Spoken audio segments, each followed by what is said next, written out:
closed. Ready shut. Ready President Trump, your reaction, sir, to the latest inflation numbers in the U.S. Very good news. What's your message to Americans who are watching the retirement account fund?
A long time ago, but it's a great honor to have you in the Oval Office and have you at the White House. We have tremendous business relationships with Ireland, and that will only get stronger. The relationship we have personally and every other way is very, very strong and very, very good. So I just want to welcome you to Washington, D.C. and to our country, and thank you very much.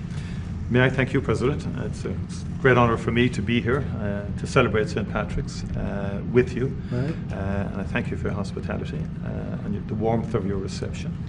And I commend you in terms of the work that you're doing, particularly in terms of the pursuit of peace, which we discussed earlier. And I think that's going well. And you really have, in the first sort of 100 days of this government, you've done some extraordinary things very quickly. Thank you. Everybody's watching in that respect. So Thank you. delighted to be here. It's an honour to be here. Well, it's a great honor to have you, and special people, very special people. I know a lot of Irish, and growing up in New York, I know a couple of your people that used to live in that beautiful Ireland, and now they're here, but they love your country very much. You know, they have a great feeling toward your country. They have, and a lot come back for holidays and they come back. stuff like that, and checking out their family, ancestry and things like that. You know. Great, fantastic people. Some go to Doonbeg as well. Yeah. And they go. We love Doonbeg. I love them. I don't know if I'll ever see it again. Maybe I won't, but we would like I to think come I back will. and see it. We'll get there. We're going to get there. It's a beautiful place, wonderful place. Any questions? Mr. President, on tariffs, how far are you please. worried? President Trump, how worried are you about the counter tariffs from the EU, which were announced yesterday? And also, how worried should Ireland be, given the fact that it has a massive trade surplus with the US, over $50 billion? Neil Martin might be quite nervous about what you're going to tell him today. Well, I don't think he looks nervous to me. And if he was nervous, he wouldn't show it. No, we do have a massive deficit with Ireland, because Ireland was very smart. They took our pharmaceutical companies away from presidents that didn't know what they were doing. And, you know, it's too bad that happened. It's a tremendous job I give. Look, the Irish are smart. You're smart people. And you took our pharmaceutical companies and other companies, but, you know, through taxation and proper taxation, they made it very, very good for companies to move over there. And we had presidents and people that were involved in this that had no idea what they were doing, and they lost big segments of our economy. The European Union treats us very badly.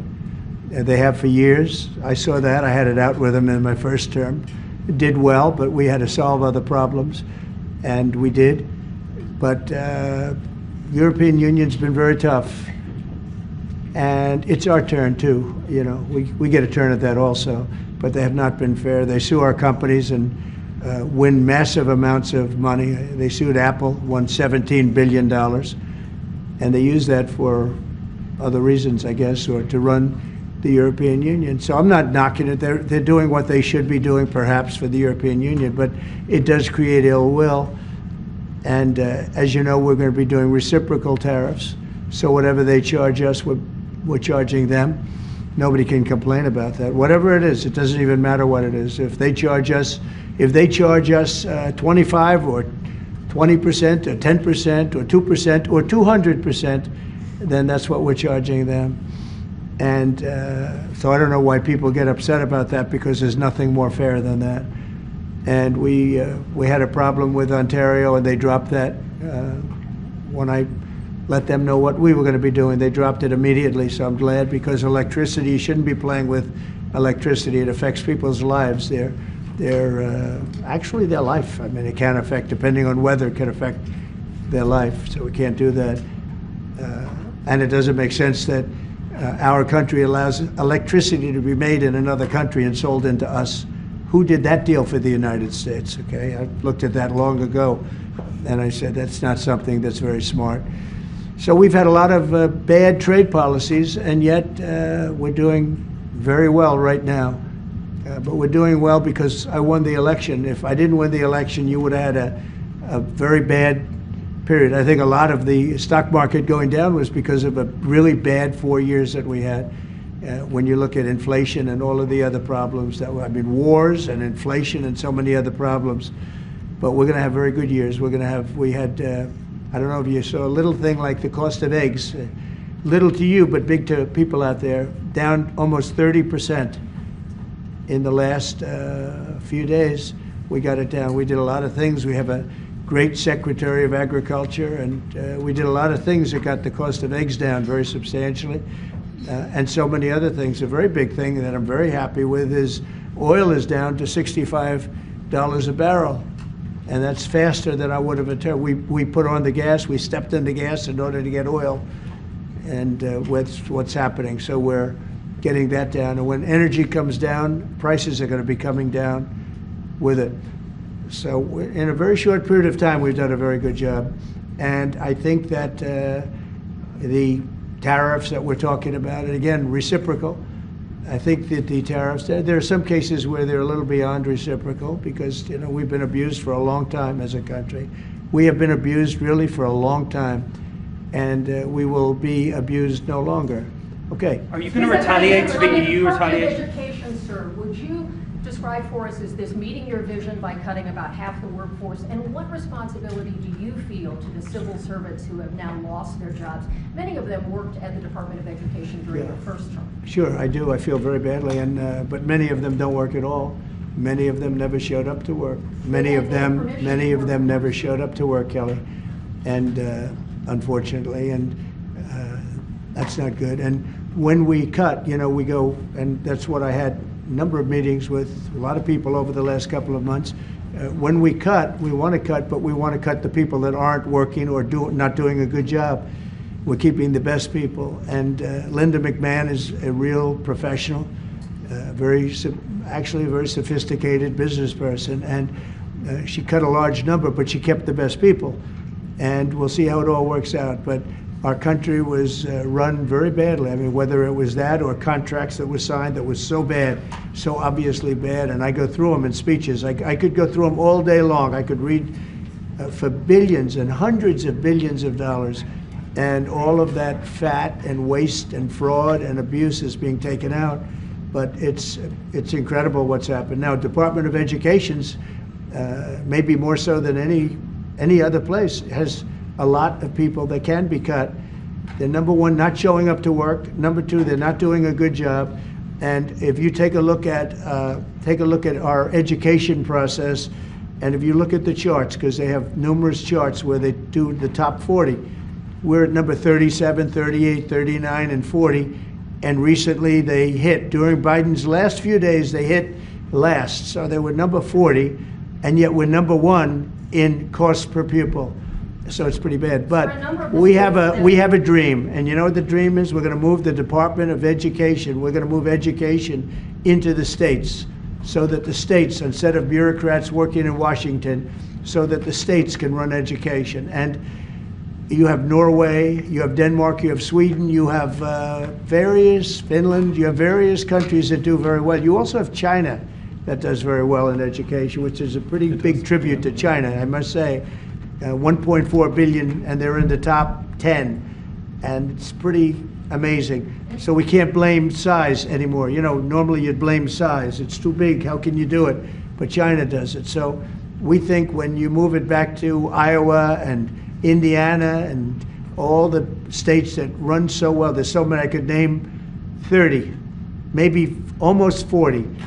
Those will be as good as Denmark, those will be as good as Norway, and they'll be as good as any of these. I believe they'll be as good as any. Now, then you're going to have 10 that won't be so great. You're going to have 5 that will not be good at all, but we'll work with them and we'll get them to be good. But what we want to do is always school choice, but we're going to do school choice, and we're doing it. But we want education to be moved back where the states run education, where the parents of the children will be running education, where governors that are doing a very good job will be running education, not run. I drive through the city and I see like so many buildings, Department of Education, Department of big buildings, and by the way, they're empty. Nobody shows up to work. So I think Linda did a very good job. Mr. President, do you have a meeting with Vladimir Putin scheduled or a conversation? What would be your I won't comment on that, but we had a great success yesterday. We have a full ceasefire. If it kicks in, we have to see. It's up to Russia now.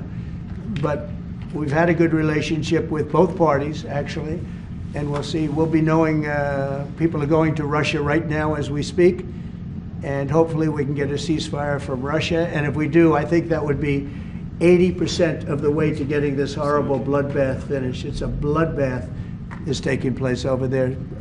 On average, 2,000 to 3,000 young people a week are being killed in that stupid war that would have never happened if I were president.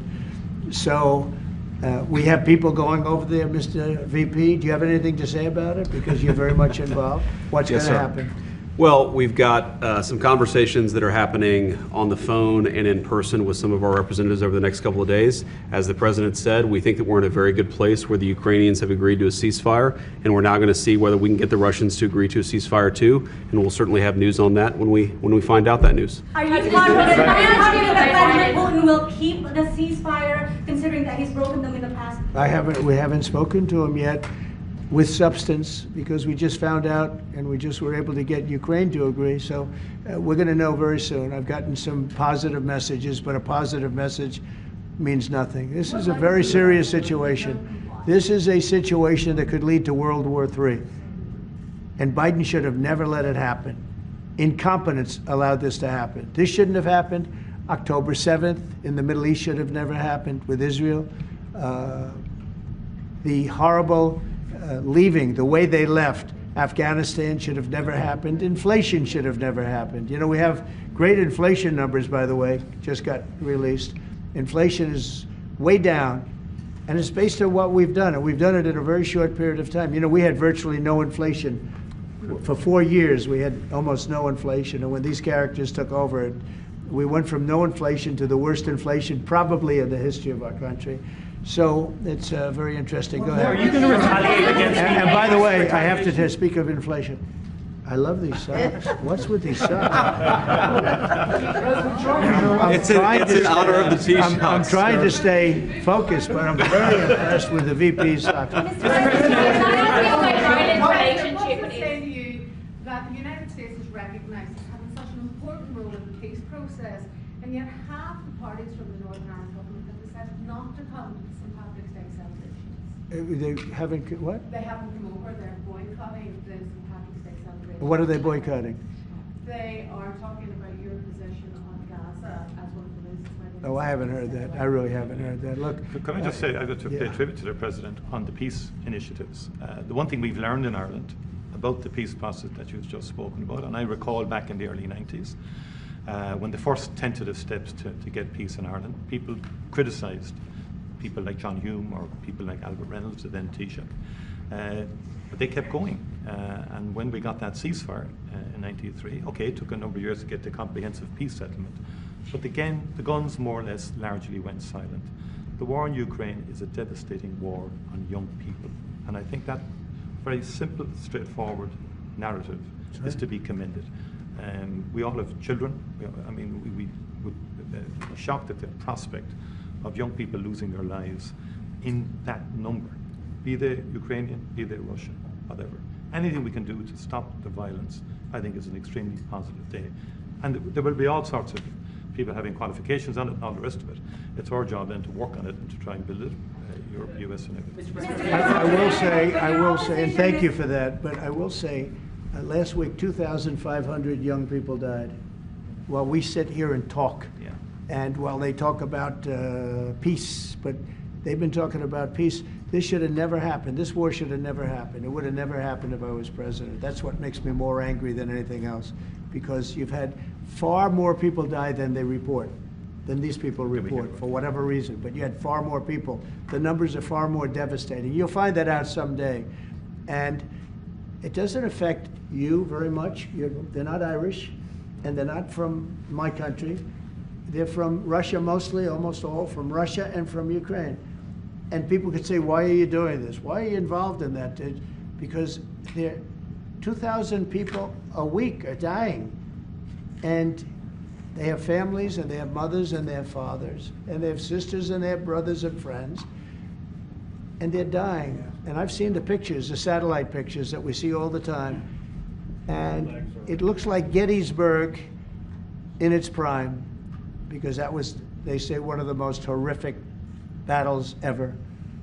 You have kids lying all over these fields that are dead because the weapons today are unbelievable, between drones and various types of guns. I'm not even talking about beyond that with the big babies. You understand what I mean? I hate to even mention the name, the nuclear name. I hate to mention it.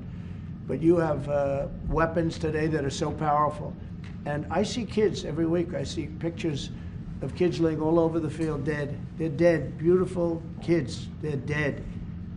And they're not from here and they're not from where you are, but he's working very hard. We're all working hard to get this thing finished.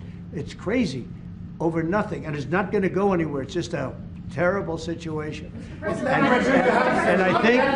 I think we have a chance to get it done. So we've gotten half of it as a ceasefire, and if we can get Russia to stop, then we have a full ceasefire, and I think it'll never go back to war. I think something will happen.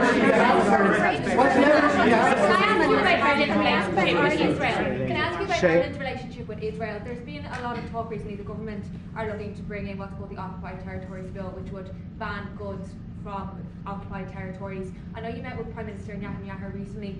Did Ireland come up in that conversation? Did he raise any concerns about the Irish government? One thing I'll tell you, you're not from Israel, that's for sure, huh?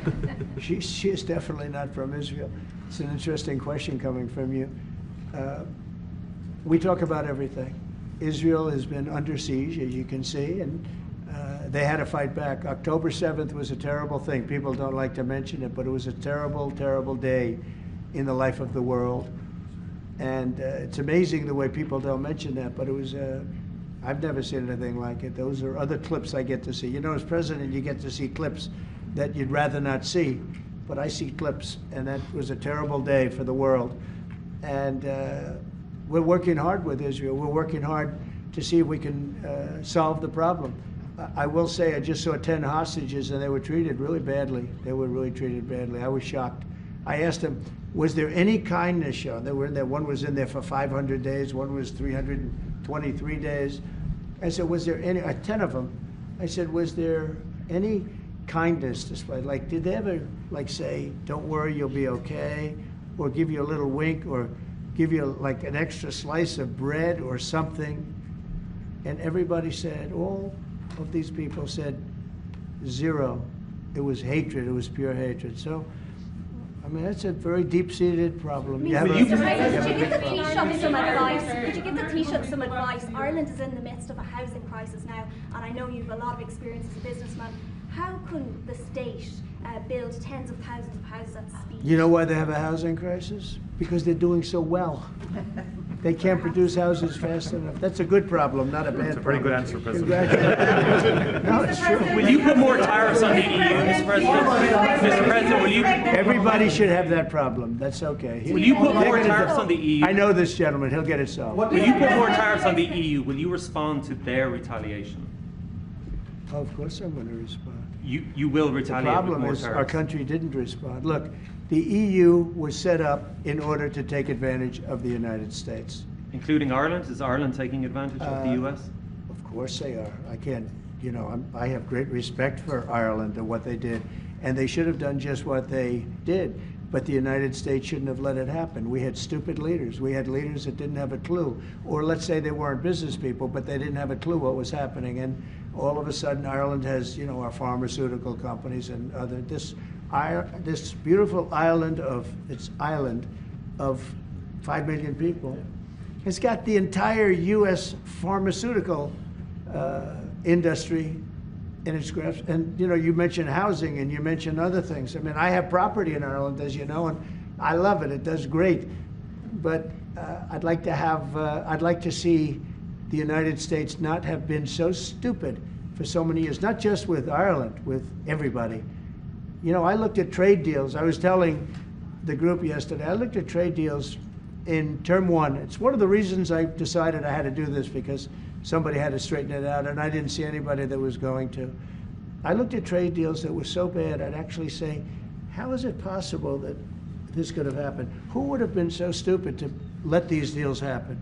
For instance, when the pharmaceutical companies started to go to Ireland, I would have said, that's okay if you want to go to Ireland. I think it's great. But if you want to sell anything into the United States. I'm going to put a 200% tariff on you. So you're never going to be able to sell anything into the United States. You know what they would have done? They would have stayed here.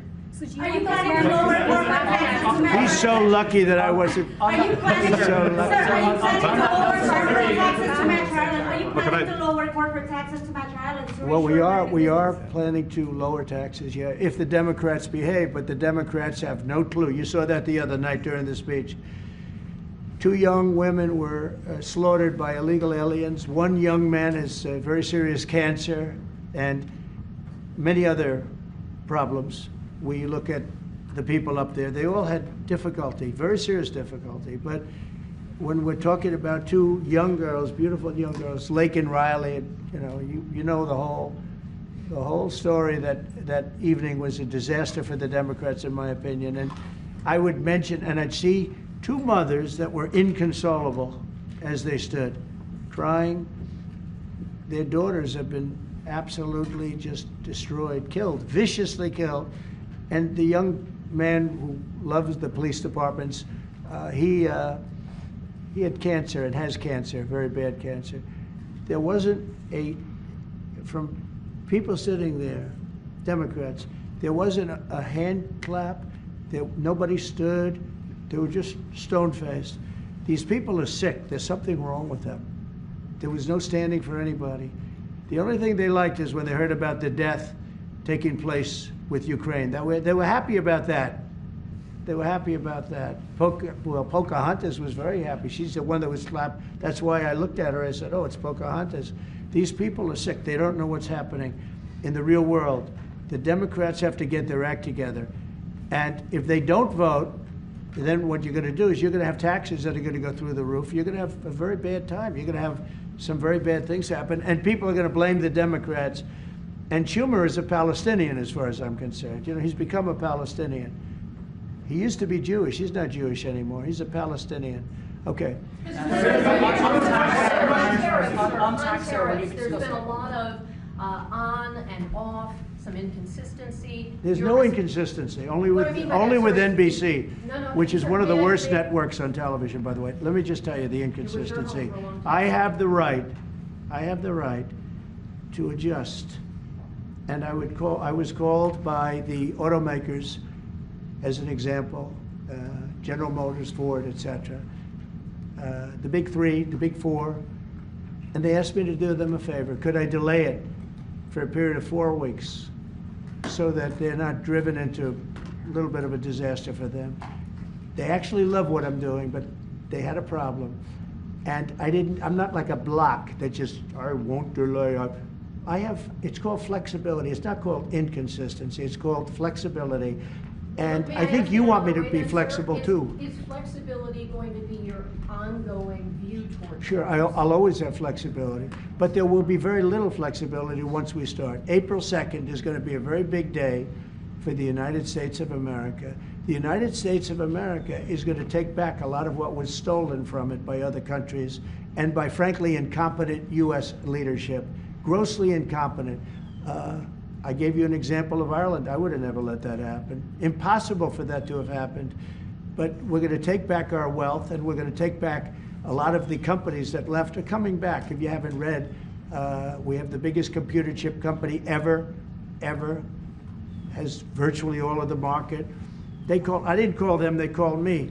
And they called for 2 reasons. Number one, we had a great election of somebody that they want running the country. And we won in a big mandate. We won every swing state. We won by millions of votes. We won by 2,750 districts to 500. Think of that, 2,750 districts to 500. That's why the map, when you looked at it, was entirely red, meaning Republican. Not meaning communist. So anyway, look, this country needed somebody to defend it. It's this big, beautiful place that was being ripped off by illegal immigrants coming in from prisons, coming in from mental institutions, gang members, gang leaders, drug dealers, pouring into our country with the open borders.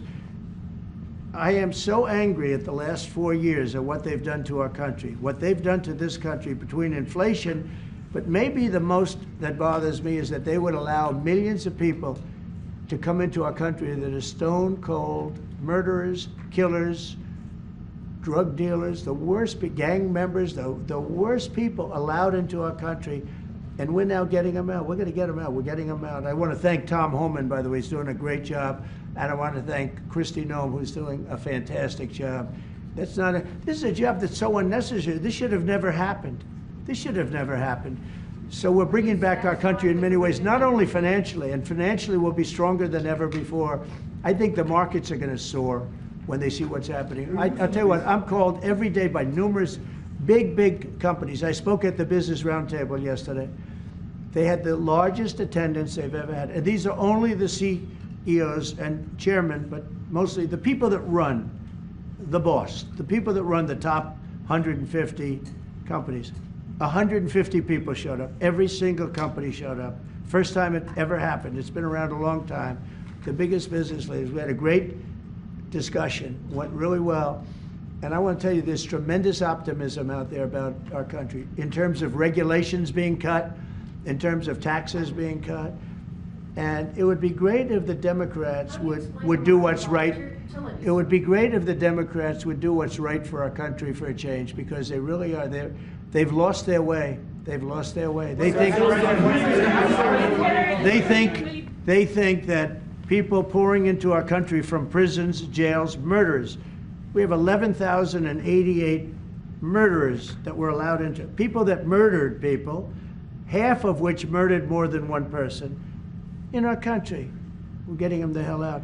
But who would allow this to happen? Who would allow men to play in women's sports? And they're still fighting it. It's got to be a 95% issue.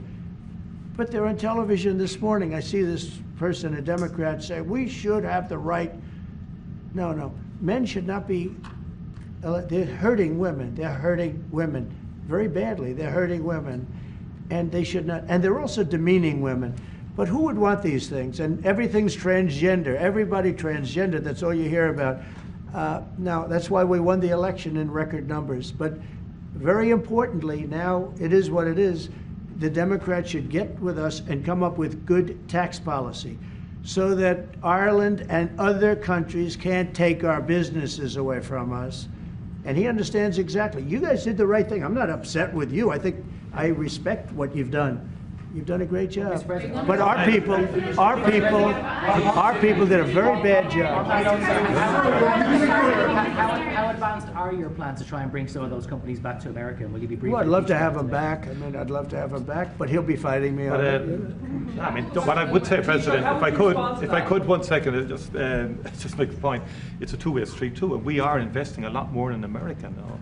And people may not realize, but Ryanair, one of our biggest airlines, for example, AirCap, they buy more. The two of them together buy more Boeing airplanes than anybody else outside of America. That's a little known fact. It doesn't turn up in the statistics, but Ryanair and AirCap, big aircraft leasing company, Irish company, have done great work with Boeing and huge investments over the last couple of years, you know.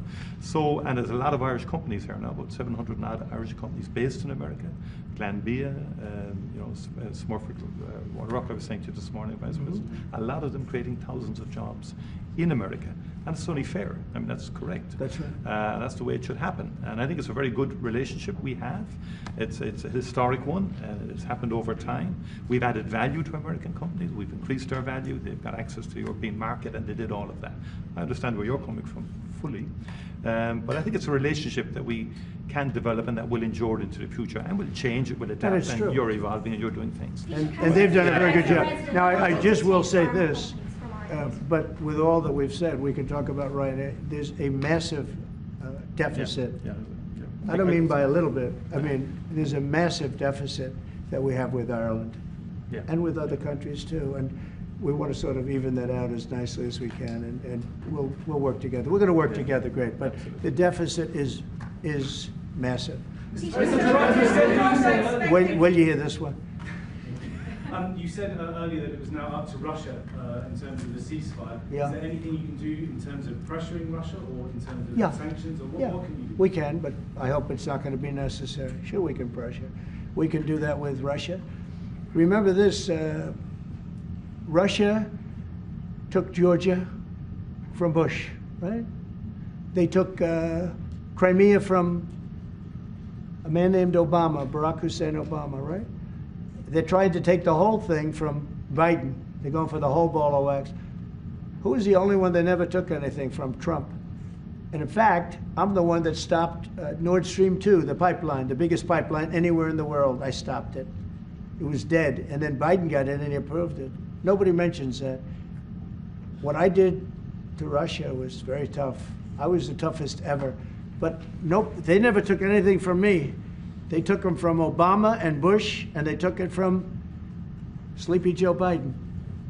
With Biden, they wanted to take the whole country, but I think I've stopped that, but we'll see. But yeah, there are things you could do that wouldn't be pleasant in a financial sense. I can do things financially that would be very bad for Russia. I don't want to do that because I want to get peace. I want to see peace, and we'll see. But in a financial sense, yeah, we could do things very bad for Russia. It would be devastating for Russia, but I don't want to do that because I want to see peace. And we're getting close to maybe getting something done. We've got Ukraine done, and as you know, I've always said that Ukraine might have been the more difficult party. You were here a week ago when some interesting things happened. I had somebody that didn't seem to want peace. Now he's agreed to peace. So we'll see what happens. Brian? Yes, thanks. Thank you. First, we'll congratulate you on your lower inflation core rates. Thank you. Gas prices going down, airline prices going down. This is for the Irish gentleman here, if I can see it real quickly. Welcome to the United States. You look great. Thank you. Nice suit. Now you feel good. He knows. What's coming next? Ran on MAGNO, Sorry? Make America Great Again. If you could run on MEGA, Make Ireland Great Again, what would your #1 issue be for people in Ireland right now to make your country stronger? And I've got a 2-part question to that as well. Yeah, the #1 issue in Ireland is housing, to be honest, and I think it was correctly pointed out. We've got to build more houses. We've got to build them faster to give the young people of Ireland an opportunity to afford to buy a house or to afford to rent a house. We have a lot of other good things happening. That's my #1 priority.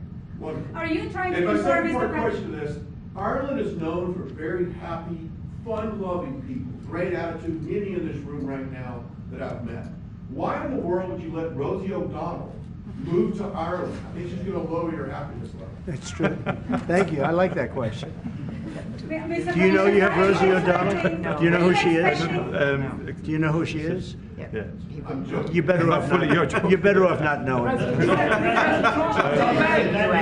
Minister, are you expecting to inform the President your views on Gaza, considering that you have diametrically opposed positions on the state of Palestine? Your country is one of 3 in Europe that recognizes the state of Palestine. Are you expecting to discuss this with the President? Are you expecting to inform him? I don't have to inform the President. He's very well clued into the whole situation. We shared the President's, again, unrelenting focus on peace. And he's envoying, the President himself, as soon as he came into office, went to get a ceasefire. We've been calling for a ceasefire for a long time. We wanted to consolidate the peace. That is our fundamental aim. We want the hostages out. I've been saying it from day one. It's a horrific thing to do to take someone as a hostage. And I went to Kibbutz Be'eri after October the 7th in solidarity with Israel, and that gets forgotten. And I went a week or 2 afterwards. I saw the kibbutz. It was a shocking thing to see, even though it was a week or 2 after the horror. It was a village. You could see life going on prior to the attack. It was something that will not leave me. And I've been interested in the Middle East for a long, long time. It's complex, and it's all of that. But we do desperately need the hostages out, all of them. It's been far too long. Let me finish. And then we need a ceasefire. We need to consolidate that. We need a surge of humanitarian aid into Gaza. Because again, there's too many children and too many people starving and so on. Just too many.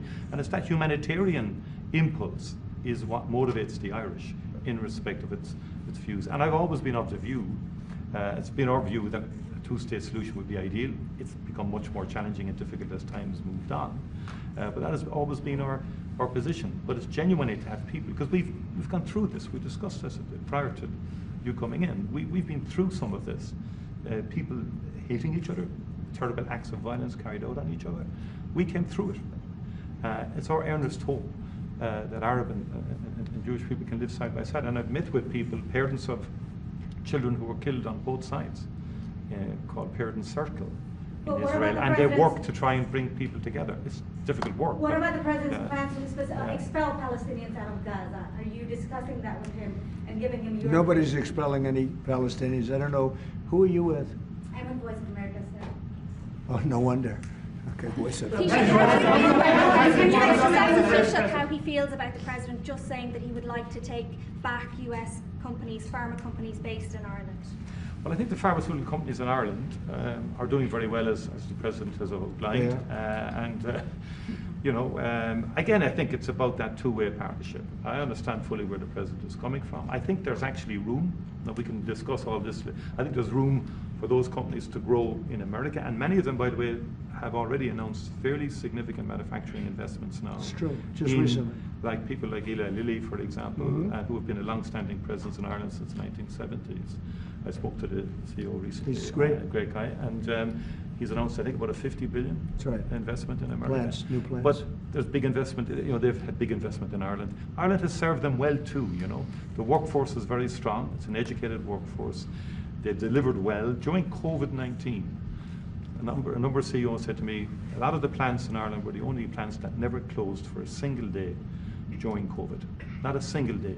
Productivity is good and so on like that. But look, there be swings around. Mr. President, thank you so much. You spoke to Vladimir Putin for quite a while on the phone. So I want to know your assessment.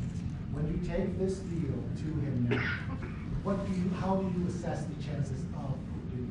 I have no assessment, and I don't go by chances. I think it makes sense for Russia. A lot of downside for Russia too. And we have a very complex situation solved on one side, pretty much solved. We've also discussed land and other things that go with it. We're not just doing it and saying ceasefire. We don't know what's happening. We know the areas of land we're talking about, whether it's pulled back or not pulled back. We've discussed a lot of the details of what has to go because we don't want to be wasting time. We don't want to be wasting time while people are dying. I mean, as we're sitting here, you probably had 2 people die on that very open field. It's dead flat. It's great farmland, and it's dead flat. There's no protection. The only thing that stops a bullet is a human body. And these are bodies that are young people, and they're stopping a lot of bullets because a lot of bullets are flying across those level fields. Dead flat, no protection whatsoever. It is a disaster. And so I hope he's going to have a ceasefire. You are using the American leverage to get a lot of political issues. Well, I don't want to get into that, but if I had to, I'm the only one that's dealt with them successfully. Everyone else, I went through it. Bush didn't deal with them successfully, dealt with them terribly, got ripped off. And Obama was a disaster. They have with Obama, he gave them sheets, and I gave them anti-tank missiles. You know that, right? It's called Javelin. You know the Javelin? I'm the one that gave them the Javelins. People don't say that. And then they say, oh, Trump has a great relationship with Russia. I'm the one that gave him the Javelins. Obama gave him sheets. That's an expression. He gave sheets, I gave Javelins. So, Mr. President, how worried should the undocumented Irish be about your administration that you don't round them up and send them home again?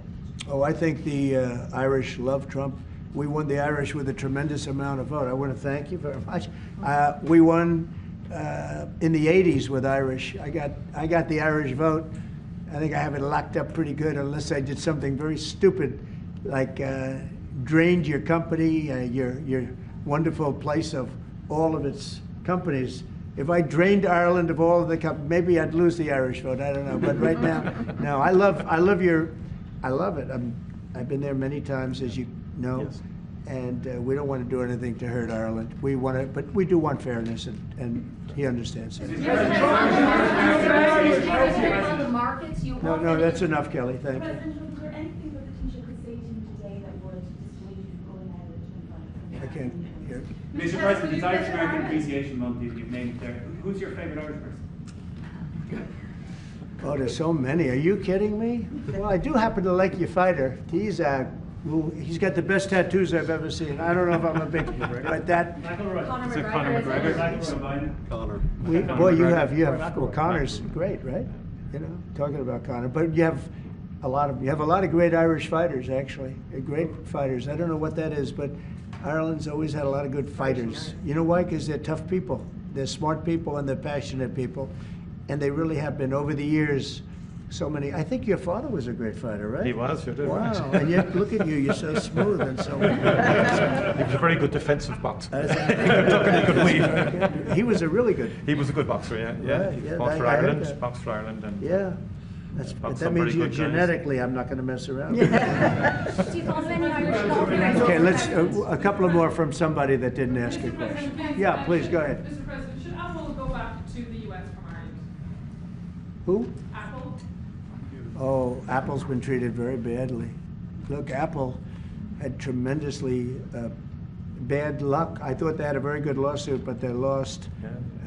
We fought with them. $16 billion. $16 billion, and they're after a lot of our American companies. See, that's what's unfair. It's a European Union. I'm not blaming you. I'm blaming the European Union. The European Union's gone after our companies. And Apple's a great company, and they have to give $16, $17 billion on a lawsuit that I didn't think was a good lawsuit. No, that's not good. No, the European, we have a problem with the European Union. They don't take our farm products. They don't take our cars. We take millions of cars, BMWs and Mercedes-Benz and Volkswagens and everything. We take millions of cars. I said to Angela Merkel at the time, I said, Angela, how many Chevrolets do we have in the middle of Munich? Why, none. I said, you're right, we have none. That's the way it is, we have none. No, I'm not happy with the European Union, I want to tell you. And, Will you put tariffs and on we're going to cars? win that. We're going to win that financial battle. It's a Tariffs financial on battle. European cars, Mr. President? Tariffs on European cars, is that something you're now considering? Oh, absolutely, I will do that. Yeah. Mr. President, will you put tariffs on the rider? Think of it, they have millions of cars coming in, millions and millions of cars. One of probably the largest. Japan's very big too, but and they don't accept our cars. We make great cars. They don't have our cars, but we have their cars. They don't have our farm products. We have the greatest farmers in the world. They don't accept our farm products, and we accept theirs. So, you know, things are going to change unless they do what they have to do, and they know what they have to do. This is not going to be a tough battle. In my opinion, not going to be tough. Just like when Ontario charged us, everybody said, oh, they just charged. I said, this will be won in 1 hour. And they announced what we were going to do, and they withdrew their little threat. And what they don't say in Canada is that 270%, have you ever heard that? We have tariffs on dairy products from Canada of 270%, going up to 400%. You never hear that. Canada's absolutely one of the worst. And we, when I say worst in terms of charging tariffs. Their dairy products, they charge our farmers 240, 250, 270, and 400%, okay? Think of that for dairy product. And we charge them like peanuts. You know why? Because we've been improperly run for so many years. I had that all settled in my first term. But then, of course, Biden, you know, he let everything go to hell. One of the things we did is we took from China hundreds of billions of dollars, and I have great respect for President Xi. But he understood that. He understood it was a one-way street, and you can't have a one-way street. Okay?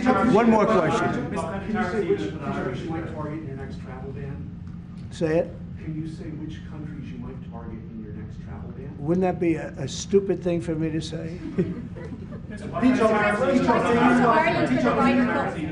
said, which countries am I going to target for the next travel ban? As part of the, Can you believe somebody would ask that question? As part of the Specifically, you're going to put on Ireland. Well, we're going to talk. We're going to be talking really to the European Union. You know, I will tell you this one little, we'll end it with this. So I have a property, a big property in Ireland that you know well. It's one of the most highly rated hotels in all of Europe. It's beautiful. Doonbeg. It's a beautiful 600 acres on the ocean, and everybody knows it. And we have a beautiful hotel. And I was going to do a project there, a big expansion of the place. This was when I was a civilian, before the presidency, before I even thought about the presidency. But I was going to do a really beautiful expansion of because it does very well. And I got the approvals from Ireland so quickly. They were so professional. They wanted it. You know, it's economic development, it's jobs, it's construction jobs, a big expansion, beautiful expansion. But I was told something that bothered me. They said, sir, you also have to get approved by the European Union. I said, why do I have to go to the European Union to expand a hotel that's in Ireland? They said, well, that's the way it is. I say, well, shouldn't that go fast? They said, no, it'll take at least 7 years. You gave me the approval in about 4 weeks. It was a beautiful professional. If you took 4 years, you wouldn't have done a better job. You know, everything was done environmentally, everything. There's no reason to take very long. I had everything from Ireland in 4 weeks. And then I hired somebody. He said the process will be from 5 to 7 years. And I said, oh, really? And then I found out that they weren't playing games. Now think about how bad that is for your country. So that was my first experience with the European Union. And I dropped the project. I just said, I'm not going to do that. I'm not going to go 7 years to expand something. But I have to, I'll hand it to Ireland. You were so professional, so good. But I don't know why. European Union had to approve it. Yeah. And with them, it was deal. And that's the European Union. So it was a very bad experience I had. Just say, President, you have the distinction of being, I think, the only president that has physically invested in Ireland. That's through good. your Doon Bay. And it's been a good investment. And I mean, for anybody, you should go there. It's just stunning. I love this. No, I mean, even if you don't play golf, I mean, it is a stunning landscape. Yeah. Your people have restored it very well, and our people are going to continue to work with you on that piece to do it all sort of effectively and so on. They've had a great relationship. But it is and the local people. My local councillor, Rita McInerney, texted me last week to say, tell President Trump to thank his family for the way they've worked with the local community and for the work that they've done.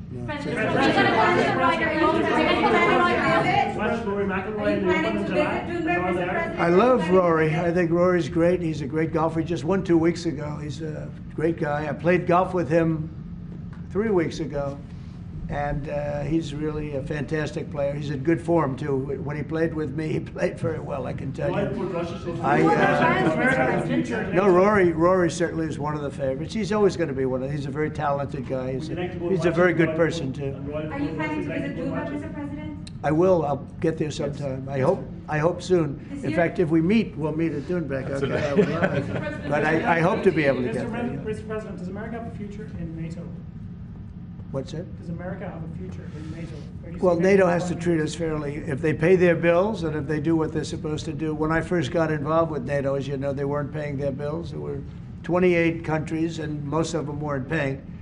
And I got them to pay. And they paid billions and billions of dollars. I made a certain statement that I'm not going to be involved with NATO unless you're going to pay your bills.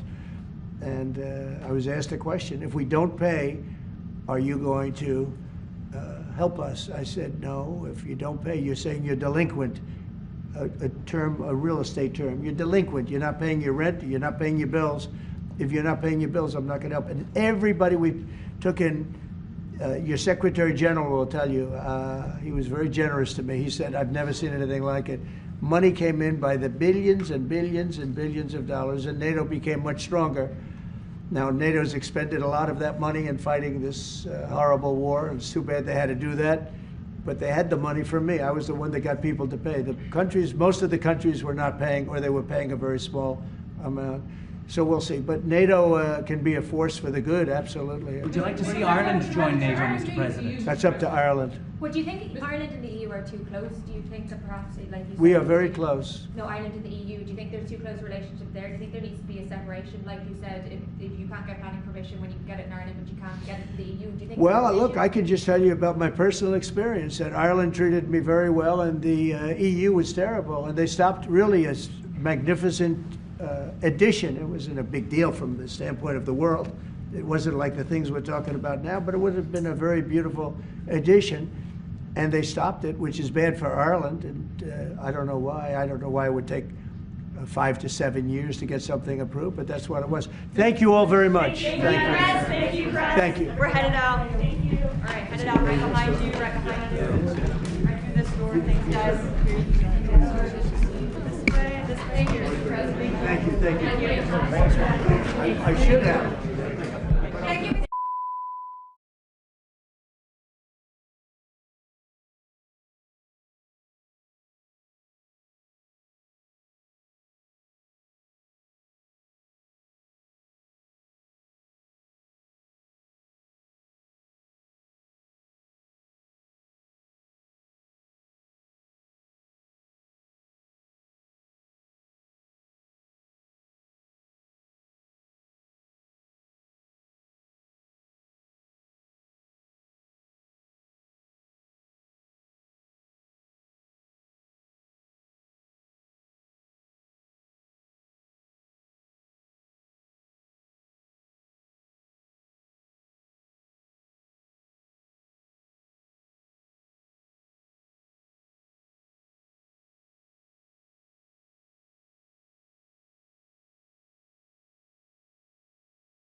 Well, we hope you all enjoyed your meals.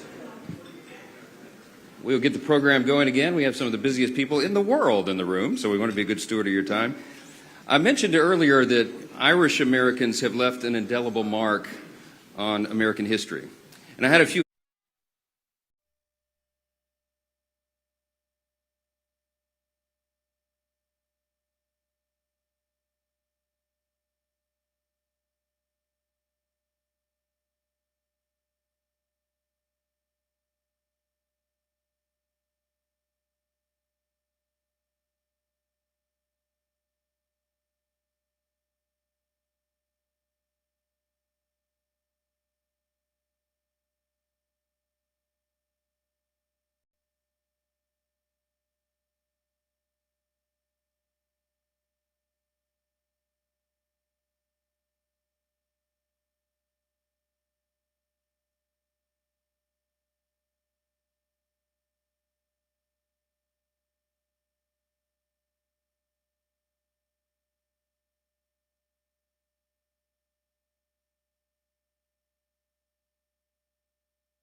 Well, we hope you all enjoyed your meals. We'll get the program going again. We have some of the busiest people in the world in the room, so we want to be a good steward of your time. I mentioned earlier that Irish Americans have left an indelible mark on American history. And I had a few facts I wanted to share with you this afternoon to have you consider these. Irish men and women have taken up arms among American soldiers. They've made unmatched contributions to music and literature and the arts, and they punch well above their weight in American government. Many Irish nationals played an essential role during the American Revolution. John Barry, for example, was an Irishman who received the first commission issued by the Continental Congress and is considered the father of our American Navy. He later became the first Navy captain to seize a British ship. We had 3 Irishmen who signed our Declaration of Independence: George Taylor, Matthew Thornton, and James Smith. One of the most recognized houses in the world was designed by James Hoban, an Irishman from County Kilkenny, when he designed our White House. And 23 of the 45 men who have served as United States President have Irish heritage, many of them proudly. And same for hundreds of congressmen and senators who have walked these hallowed halls. Today we celebrate their contributions and the truly special relationship among the United States and Ireland and the Irish people. So join me in a toast. Here I am again without a glass. I'm supposed to be toasting. I'm going to grab one. Thank you. A glass of water, no less. It works as well. And the toast is in, hold on, man, I am really messing this up. But we're all friends here. And I don't know where it went. All right, I'm just going to toast. It was a beautiful toast, trust me, it was great. To the United States, to Ireland, to this beautiful relationship, and to all who aspire to be Irish around the world. Cheers.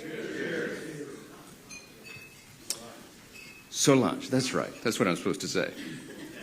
I have the pleasure of introducing our own head of state here. This luncheon offers an opportunity for both Americans and the Irish to reflect on our past and on our future. In 1981, Senator Ted Kennedy and Senator Daniel Moynihan and Speaker of the House Tip O'Neill started this great tradition, the Congressional Friends of Ireland. They aim to celebrate their shared Irish heritage, deepen ties between our two nations, and promote peace and reconciliation in Northern Ireland. In 1983, the Friends of Ireland Luncheon was born when President Ronald Reagan, of course of proud Irish heritage, and the Taoiseach visited Capitol Hill to celebrate Irish heritage and St. Patrick's Day. This lunch was the embodiment of that, of charity and friendship across political differences, and it has led to real-world international diplomatic successes. Many historians credit the advocacy of the Friends of Ireland caucus as essential in the signing of the Good Friday Agreement. And we welcome continued efforts to promote and preserve this agreement and promises of a bright future for the Friends of Ireland. Last year, I hosted this luncheon alongside President Biden. Our political differences were on stark display. It was obvious. That's an understatement. But he was our incumbent Democratic president, and I was the Republican House Speaker. And still, we shared laughs at the table at this event. It was one of the rare moments of the year where we could do that. That's what this celebration is all about. We laid down our swords, and in the spirit of Tip O'Neill and Ronald Reagan, we broke bread together and celebrated what binds us all together rather than what divides us. This year is a little different, of course. The political dynamics on Capitol Hill are extraordinarily different. President Trump is back in the White House. Republicans control both chambers of Congress. Here in our form of government, we call that unified government. A year ago, people thought I was crazy for predicting that we would be here today, but we are. And we're facing a new dawn for America and our bilateral relationships. And I know that we can look forward to working together to promote and preserve our friendships. It's an important, informative time around the world to do that. So in keeping with the proud U.S.-Ireland tradition and the spirit of the Friends of Ireland Luncheon, it's my great privilege to present the 45th and 47th President of the United States, Donald J. Trump.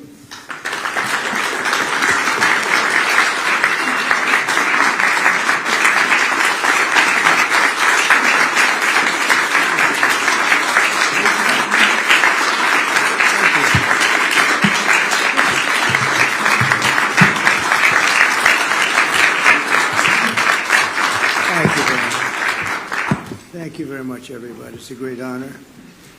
I've been here just about every time. We had one that was terminated because of a thing called COVID. I don't know if anybody's heard of that, but that was never pleasant. And we would have been together twice, but we had COVID interrupted twice, and I appreciate seeing you again, however. And you've done a fantastic job. We very much appreciate you being here. And I also want to thank my new friends from Northern Ireland for being here, who I just met. Thank you very much. Great honor. Great honor. And I must say they spoke very well of you. So that's good. That's good. And great to be with you. And thank you to Speaker Johnson, and thank you to all of the members of Congress who are here, quite a few, most of which are Irish, most of whom are Irish. And we welcome Taoiseach, and I love the name because Micheál, but it's Michael. I said, how many people call you Michael? It's exactly Michael. I said, he said, about 50%. I said, do you get upset when they do? He said, no, but I'm going to call you Micheál because that's the way it is. Martin, who has really been terrific. I've been with him quite a bit. I've spoken to him quite a bit, and we're going to have no problems. And his wife, Mary, we welcome you to America. Fantastic people.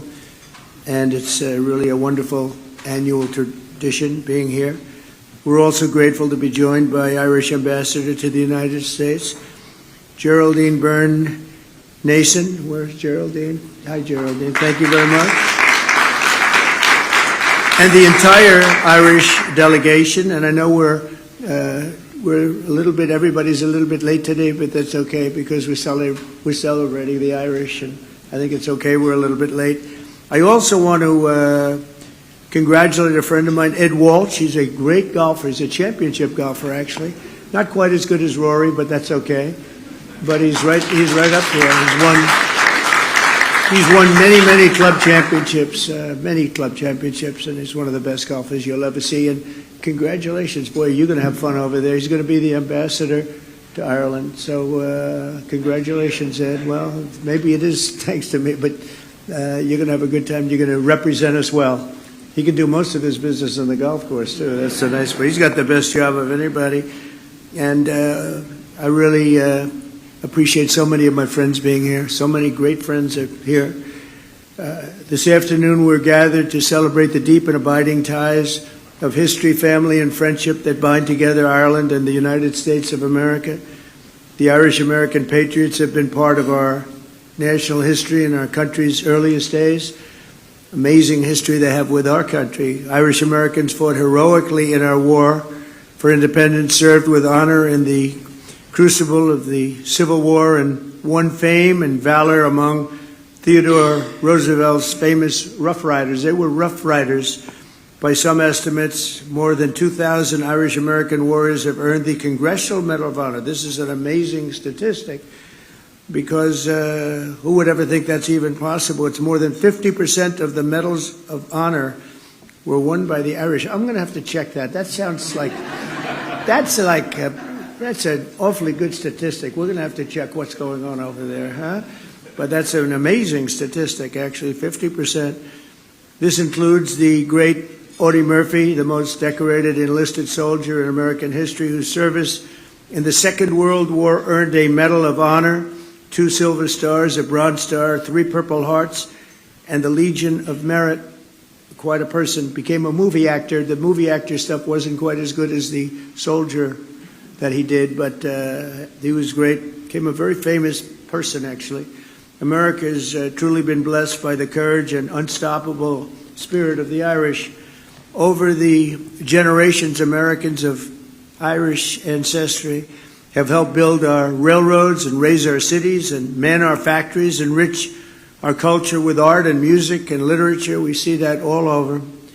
And protect our communities by joining the proud tradition of Irish-American police officers and firefighters.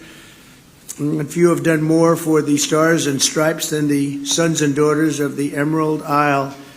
And I can tell you, I know your father was a great boxer, and they have a lot of good fighters. I know so many Irish fighters, they like to fight, and they're damn good at it too. But his father was a great fighter, actually, so that means genetically I'm not going to mess around with you. You understand? I'm a believer in that. But as you know, on Monday, millions of Americans will celebrate St. Patrick's Day. We love St. Patrick's Day, maybe especially in New York. Hundreds of thousands of citizens decked in Irish green will parade through the streets of Chicago, Boston, Philadelphia, and of course New York, a sight that I've witnessed many, many times. In Manhattan, the people will stream up Fifth Avenue and march past the magnificent, I see it so much, and I love it, especially when you're looking down upon St. Patrick's Cathedral, because it's, to me, one of the most beautiful cathedrals in the world. And it's a monument not only to God, but also to the patron saint of Ireland, patron saint. It's really an extraordinary testament to the connection between our two countries that after more than 1,500 years, the shining legacy of St. Patrick still rouses city blocks half the world away. Think of that, and fills our people with incredible love and pride. We have a lot of pride in that cathedral. That cathedral is something, to me, so beautiful. I think maybe my favorite, they have larger, you know. It's very large, but they have larger, but I think it's truly one of the most beautiful. The Irish spirit is truly alive and thriving in America, and as we see today, the friendship between our nations is strong and it's really unbreakable, and that includes all of you, you know. It's all of you. We love you all. So Taoiseach, I want to just thank you once again for being here. It's an honor, and hopefully we're going to be doing this at least 3 more times, okay? We're going to be doing this 3 more times, at least. And when I say at least, they go absolutely crazy. So thank you very much for being here. Mary, thank you very much for being here. It's a great honor. Thank you. Thank you, Mr. Speaker.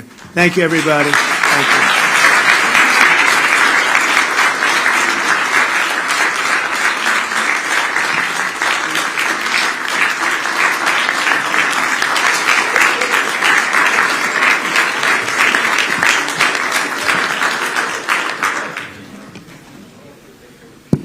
Thank you, Mr. President.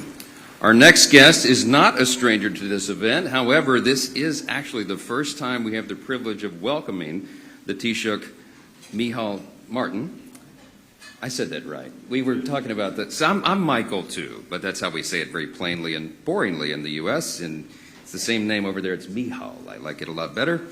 But we're welcoming him to the Friends of Ireland Luncheon in person as the new Taoiseach. And this is interesting because in 2021, it was mentioned earlier, this luncheon was virtual due to the ongoing COVID pandemic. And in 2022, the Taoiseach was in town and slated to attend, but he had a positive COVID diagnosis himself and forced him to deliver remarks virtually once again. So now, finally, we welcome him in person to this great event, and we're so excited to have you in the Capitol, my friend. I'll welcome you to the podium now, the Taoiseach. Micheál Martin.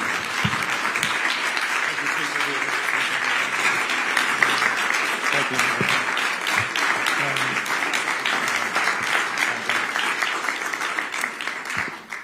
you. Mr. President, Mr. Speaker, Chairman Kelly and Neil, Senators, Representatives, ladies and gentlemen, I want to thank you all for welcoming me and Mary to Washington, D.C. to celebrate St. Patrick's Day.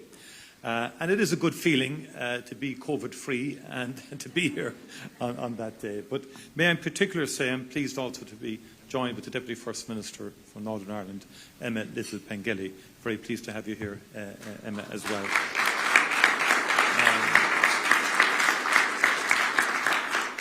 This is a cherished opportunity to break bread with our most steadfast friends. And as has been said, it's now more than 40 years since Speaker Tip O'Neill invited President Ronald Reagan to the Capitol for the first St. Patrick's Day lunch. And thus began a very proud tradition, which I am honoured to continue today in your esteemed company. President Trump, thank you for joining us today to mark our National Day. You are a great friend of Ireland. And by the way, all those statistics that you quoted are absolutely verifiably true. Okay. I also know, President, that there's one small corner in the west of Ireland, a beautiful and remote part called Doonbeg in County Clare, which holds a very special place in your heart. And we hope to welcome you back to our small island and indeed to these particular greens very soon. Speaker Johnson, once again, you have graciously gathered our dear friends in this august house to mark St. Patrick's Day. You too are a true friend of our nation. We thank you for your hospitality in what is a very busy week for you. For centuries now, America has been a place of welcome and opportunity for Irish people. Our nation's green has been threaded through the rich tapestry of the United States by almost 32 million Irish Americans. Their forebears left a very different Ireland to the one we know today. Many were fleeing the grinding poverty and terrible hunger which blighted Ireland in centuries past. They left in desperation, but also in determination to forge a brighter future for their children. They channeled that commitment into building stronger communities and ultimately a stronger nation, this great nation. Many of their descendants are with us today, true friends of Ireland who continue to work tirelessly for a future of peace and prosperity on our island. Indeed, we need look no further than the co-chairs of the Friends of Ireland caucus. Our dear friends, Congressman Neil and Congressman Kelly's bold leadership and vision unites Irish American members from both sides of the aisle through the Congressional Friends of Ireland caucus. Throughout our troubles, the Friends of Ireland, Republican and Democrat alike, held fast to a vision of Ireland not marred by violence or terror. You worked unrelentingly to realise that fragile hope. You stood shoulder to shoulder with us, no matter how fierce the challenge, and there were many such challenges. And it is that same determination that together we must devote today to today's conflicts in the Ukraine and in the Middle East. And our shared history teaches us that peace, however elusive it may sometimes seem, is achievable. Its promise remains within our grasp. Mr. President, we are forever grateful for the United States' contribution to transforming our island. And we wish you well in the efforts that you are making to bring peace to the Ukraine and to the Middle East and further afield. We thank you for your leadership and indeed your ongoing friendship to Ireland. Thank you once again for joining us today. Thank you, Mr. Speaker, for your gracious hospitality, and thank you to our dearest friends in this room. A very happy St. Patrick's Day to you all. As we might say in Gaelic, go raibh míle maithagh agus banachtaí nó éile pádraig oribh go léir. Good morning, Mahogany. Thank you very much indeed.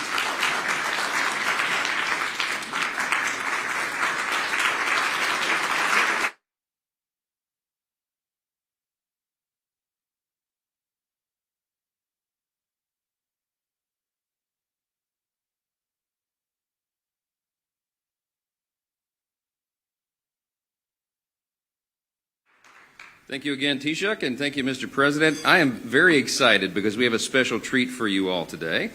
Joining us to provide entertainment is the famous Riverdance Irish dance troupe. They're here.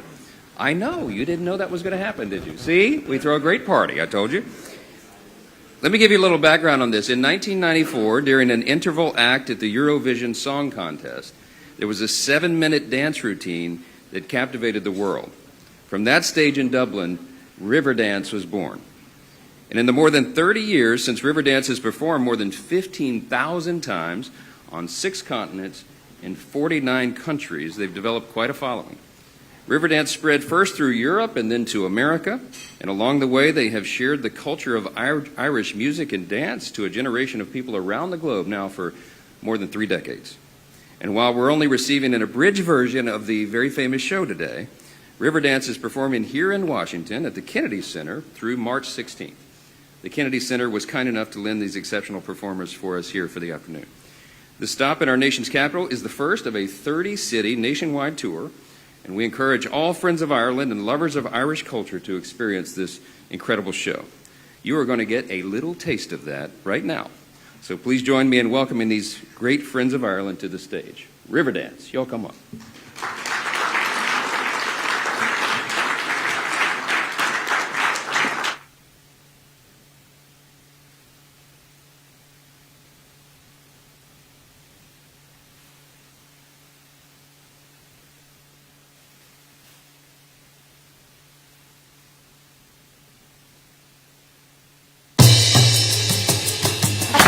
Tears are coming on her, a peasant of tears are coming on her, and she was stuck on dancing, she was stuck on dancing, and her muddied name was Mississippi, Mississippi, on Olivia, Mississippi, Mississippi, on Olivia, River-Sippy, River-Sippy, on Olivia, River-Lippy, River-Lippy, on Olivia.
Thunder and lightning batter the rocks.